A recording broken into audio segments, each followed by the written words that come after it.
Hey, Real Green Ninja here. The video you're about to watch is a supplement to the existing tutorials and help videos already available on the Real Green website. I do take a more casual approach because I'm presenting this information as I would if you called in, although I may have a little fun with it. This video is based upon the information I, as a Real Green technician, would provide using my experience on the help desk.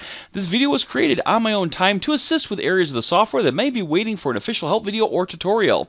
At the beginning of the training video, I will have the version of the Service Assistant the video was made with. I will also try to be as accurate as possible, but be aware, as Service Assistant updates are released, things may change. I'm using the name Real Green Ninja as not to stand out from the other amazing technicians that I work with. I hope the information in this video helps you, so grab a cup of coffee, and I hope you learn something new. Hey, Real Green Ninja here. Today we're doing another report in my report series, so let's begin. We're going to be talking about the Skipped Service Report. Again, this is a useful report to find services that have been skipped. So we're going to go to Reports, Scheduling, and Skipped Service Report. When we pull up the screen right here, you'll see that, again, there's a lot of criteria. As always, I like to go to Reports, Clear Current Report Criteria, which then resets this report back to its original settings, default settings. So again, that way, if you ran in the past and you did certain things, then you can go ahead and pull that back up and refresh it, and it's something not going to throw you off. But you'll notice over here in this upper grid, it's going to ask you what services or programs you're looking to see what was skipped. Now, the thing about this particular report is it's looking at services and programs, but it's also looking at what round that service or program is. Now, if I go to a customer here, let's go to something here, I think right there we go. All right, if you look at like a special job here, you'll see here it actually has one round, even though, again, rounds are more of a program term. Again, it's the first service line of this particular job. All right. If we go into the program, you'll see, again, we have 1, 2, 3, 4, 5, 6 service lines. This service, this number right here, is what this number right here is looking at. All right. So again, if you're doing it for just things like their one-shots, like a aeration or whatever, you want to make sure to put that number 1 in there so it's going to grab those people if they're skipped. Now, in the grid below it, you'll notice it's going to ask you what skip code do you want to use. All right.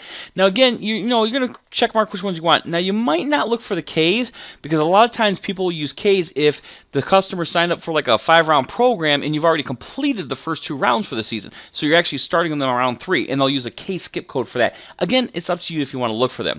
But like I was saying, is you're going to select what skip codes you want to choose. You're going to choose residential versus commercial. You can also do summary only. I'll show you what the preview looks like that here in a moment. It's also going to ask you what service year you want and what the status of the job is. Okay, it's going to also ask you for the skip date range. Again, this is when it was skipped. And then we're going to go ahead and set for a preview. Do a preview here, and I got no criteria matching. So again, I don't have something that's skipped out. So why don't I go ahead and skip something? All right, so I'm going to come in here.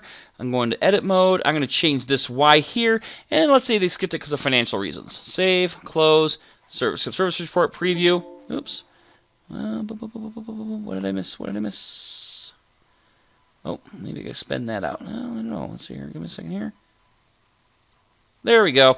Okay. Again, one field, one checkbox, one drop-down can throw you off. But again, you'll see here, now that I skipped that service, it's now showing on this report. So like I was saying, let's just select which ones you want. Now, if you do summary only, what it's going to do is it's literally going to give you that. It's just going to give you the summary of the totals as opposed to giving you the level of detail.